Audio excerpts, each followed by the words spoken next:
नमस्कार दोस्तों, ये video editorial compilation for mains का पार्ट है। आप प्लेलिस्ट में जाके एडिटोरियल की वीडियोस पेपर वाइज और टॉपिक वाइज देख सकते हो। और अगर आप दिसंबर 2019 के बाद की वीडियोस को देखना चाहते हो तो वीडियो के नीचे मौजूद ज्वाइन बटन की सहायता से आप मेंबरशिप को ज्वाइन कर सकते हो। चलिए डिस्कशन स्टार्ट करते हैं। आप जीएस पेपर 3 के इस टॉपिक से आर्टिकल को रिलेट कर सकते हो।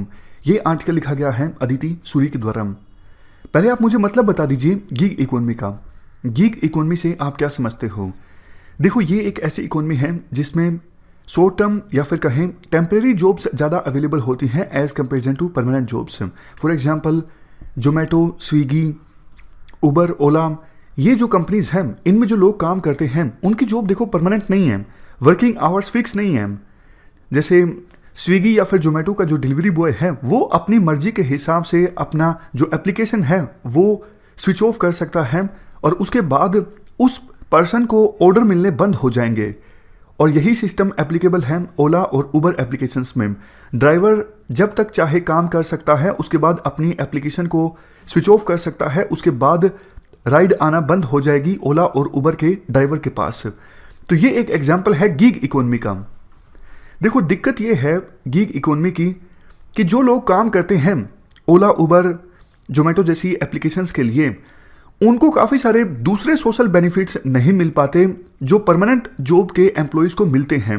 जैसे देखो, payment of wages act applicable नहीं होता, उनको इंश्योरेंस नहीं मिलता, दूसरे प्रकार के और बहुत सारे जो सोशल बेनिफिट्स गवर्नमेंट के द्वारा और फॉर्मल सेक्टर की कंपनीज के द्वारा प्रोवाइड किए जाते हैं अपने एम्प्लॉयज़ को, वो बेनिफिट्स नहीं मिल पाते गिग इकोनॉमी के एम्प्लॉयज़ को, गिग इकोनॉमी के वर्कर्स को।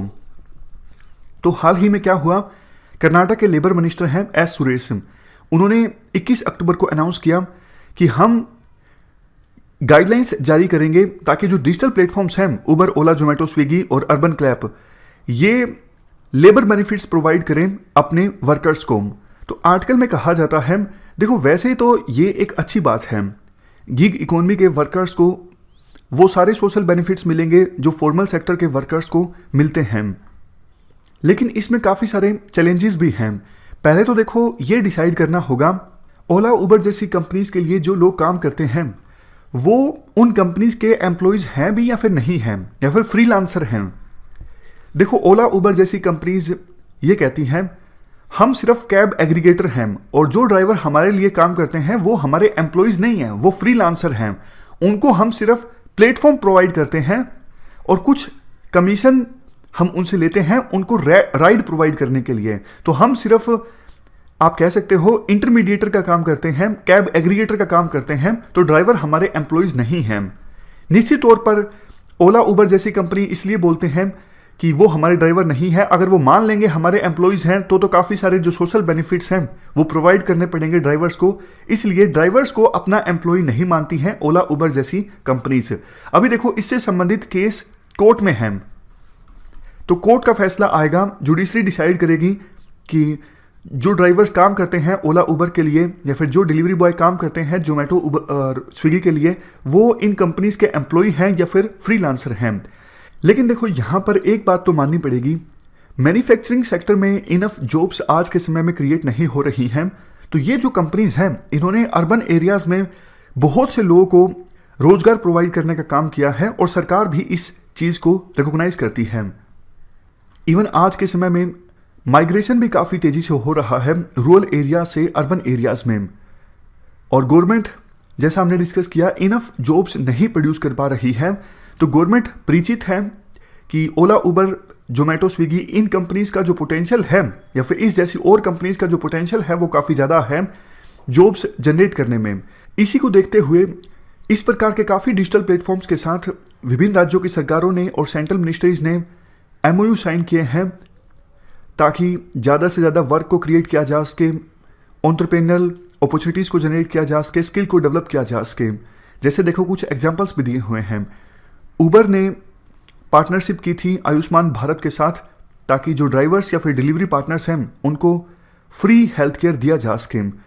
अर्बन क्लैप ने पार्टनरशिप की थी नेशनल अर्बन लाइवलीहुड मिशन के साथ ताकि ऐसी जॉब्स को जनरेट किया जा सके अर्बन एरियाज़ में रहने वाले गरीब लोगों के लिए, जिससे उनको कुछ मिनिमम मंथली वेजेस मिले एश्योर्ड रूप से।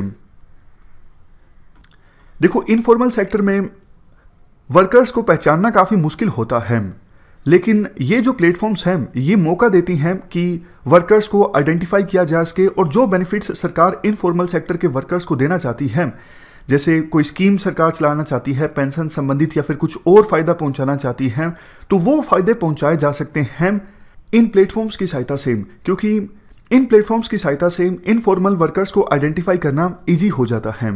वैसे देखो, पब्लिक पॉलिसी का इकोसिस्टम, प्लेटफॉर्म का वर्क और गवर्नमेंट, ये सब मिलके जॉब्स फॉर ऑल एक प्रकार की फाइनेंशलाइज्ड एम्प्लॉयमेंट गारंटी स्कीम की दिशा में आगे बढ़ सकते हैं। सिंपल भाषा में बात करें तो सभी स्टेक होल्डर्स मिलके ऐसा इकोसिस्टम तैयार कर सकते हैं जिससे कि एक अच्छी एम्प्लॉयमेंट गारंटी स्कीम हमारे देश के अर्बन एरियाज में आ सके। लेकिन देखो, चैलेंज ये है, अभी ये जो जोमेटो स्विगी जैसी कंपनीज हैं, ये कैशबैक कूपन या फिर ओला उबर जैसी कंपनीज हैं, लो फेयर, फ्री राइड, इनके बेसिस पर मार्केट को कैप्चर करने की कोशिश कर रही हैं। लेकिन कब तक घाटे को सहन करेंगी जोमेटो स्विगी जैसी कंपनीज? तो एक समय ऐसा आएगा जब इस प्रकार के डिस्काउंट्स इन कंपनीज के द्वारा नहीं प्रोवाइड किए जाएंगे। तब ये देखना होगा कि जोमेटो स्विगी जैसी कंपनीज कैसा परफॉर्म करती हैं, क्योंकि इनके द्वारा अगर अच्छा परफॉर्म नहीं किया जाता है तो डेफिनेटली ज़्यादा जॉब्स ये अवेलेबल नहीं करवा पाएंगी। तो जिस एम्प्लॉयमेंट गारंटी स्कीम की हम बात कर रहे हैं वो तो आइडिया देखो साकार साबित नहीं हो सकेगा। लास्ट में आर्टिकल में कहा जाता है कि देखो, ये तो मार्केट के स्टेबलाइज होने के बाद पता लगेगा ये स्विगी जोमेटो जैसी कंपनीज कितना प्रॉफिट में रहती हैं और कैसे अपने ऑपरेशंस को चला पाती हैं सस्टेनेबल मैनर में। लेकिन इतना जरूर है, गवर्नमेंट को काफ़ी उम्मीदें हैं इन कंपनी से। ये कंपनीज ज़्यादा से ज़्यादा जॉब्स जनरेट करें और गवर्नमेंट ये भी चाहती है कि जो लोग काम करते हैं इन कंपनीज में उनको कुछ सोशल बेनिफिट्स भी मिले। इसीलिए कर्नाटक के लेबर मिनिस्टर ने 21 अक्टूबर को अनाउंस किया था कि हम जल्द ही गाइडलाइंस जारी करेंगे। लेकिन देखो, मेन तो इन कंपनीज की प्रॉफिटेबिलिटी है। अगर ये कंपनीज लंबे समय तक प्रॉफिटेबल रहती हैं तो बाद में गवर्नमेंट इनको ये भी बोल सकती है कि आप मिनिमम वेजेस प्रोवाइड कीजिए या फिर आप शेड्यूल कास्ट या फिर शेड्यूल ट्राइब के लोगों को जॉब्स दीजिए।